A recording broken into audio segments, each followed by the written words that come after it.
The astrology of this week brings some luck and also some grief. Let's get into it. Okay, but first, do you love my new shades? How cool are they? Sponsored by Bluey. Just kidding, just kidding. But if my child had a podcast, it would be sponsored by Bluey. Okay, on Monday, November 24th, we have a very important moment in our retrograde stories. We have Venus and Scorpio coming together with Mercury retrograde in Scorpio at the same point in the sky. Venus is this planet of connection, relationships, but also our personal values and our finances. Mercury retrograde is going to bring up themes from the past, have this element of reflection. And so, could this be a moment where you hear from someone from your past, like an ex? Absolutely.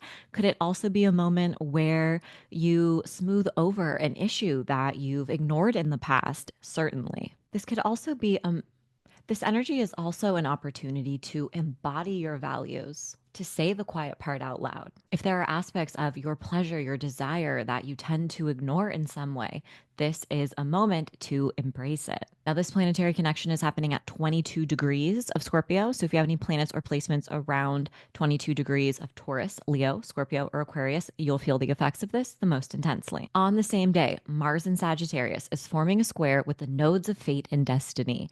And this is going to look like some sort of fated decision or fated action that we take, especially if you have any planets or placements around 14 degrees of Gemini, Virgo, Sagittarius, or Pisces. Can this bring up drama, tension, conflict? Nailed it. This can also give you the courage to stand up for what you believe in, courage and confidence to take action on something that excites you, or the courage and confidence to set an important boundary. On Tuesday, November 25th, the moon in Aquarius will form a conjunction with Pluto in Aquarius. And this is going to kick up some difficult or deep feelings, feelings of control, jealousy, obsession, our fear, our shame, our guilt. Now, for some, this could also be a moment of inner transformation, of recognizing your own power and feeling empowered by making different choices. Fortunately, later on in the day, the moon in Aquarius is going to meet with the sun in Sagittarius in a very supportive way. And this is going to create a little bit more flow and ease to the remainder of the day. Now hold your horses because on Wednesday, November 26th,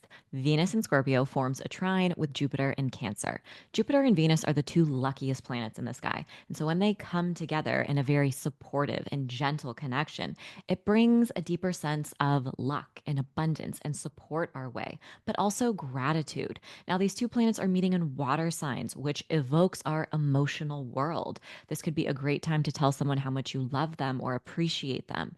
Maybe you do learn lucky news or you share something vulnerably with someone and it feels like you are being supported and it's well received. This is wonderful energy for doing divination work, for building meaningful and long lasting relationships that leave an impact on you and others, and for building community, getting involved, making a difference in the world. Now, these two planets are coming together at 24 degrees. So, if you have any planets or placements around 24 degrees of the water signs, you will benefit from this the most intensely. On the same day, Venus in Scorpio is forming a trine with Saturn in Pisces. And this is really lovely energy for staying focused and making commitments, whether it is a romantic commitment or signing a contract or committing to a creative project. Now, the main event on Thursday, November 27th is Saturn stationing direct in the sign of Pisces. This is the last time that Saturn is going to travel through Pisces for like 29 and a half years. And now it is finishing and starting its final leg of this journey. It's stationing direct at 25 degrees. So if you have any planets or placements around 25 degrees of Gemini, Virgo, Sagittarius, or Pisces, you're going to feel this shift the most intensely. Saturn is this planet of commitment and time and responsibility and maturity, but also of grief. And Pisces is the final zodiac sign, which encompasses all of our lived experience as we travel through the zodiac.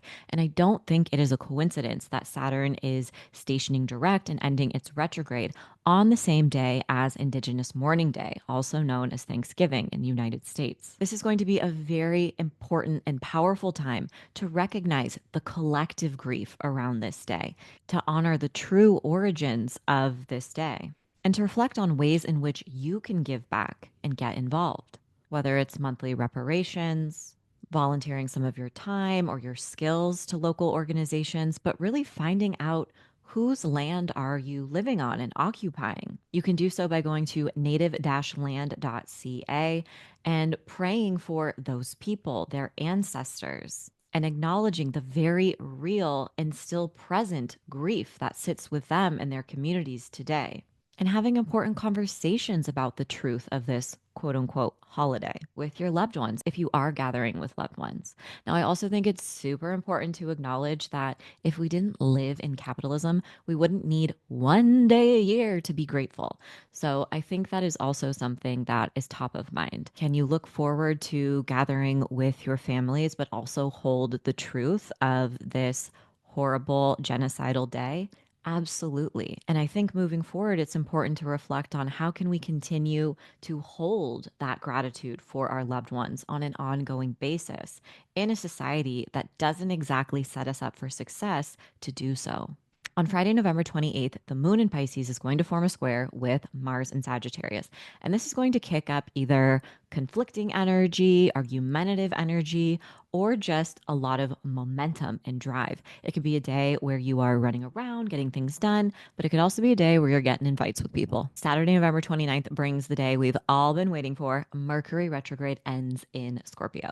This is taking place at 20 degrees of Scorpio. So if you have any planets or placements around 20 degrees of Taurus, Leo, Scorpio, Aquarius, you're the main characters. This is going to bring a turning point. It's still going to take time for Mercury to gain its speed. There's still going to be some hiccups along the way, but things are finally starting to move along, and you have a deeper sense of clarity regarding what your Mercury retrograde story was all about. On the same day, Venus in Scorpio is forming an opposition with Uranus in Taurus. This is taking place at 29 degrees, which is an anaretic degree in astrology.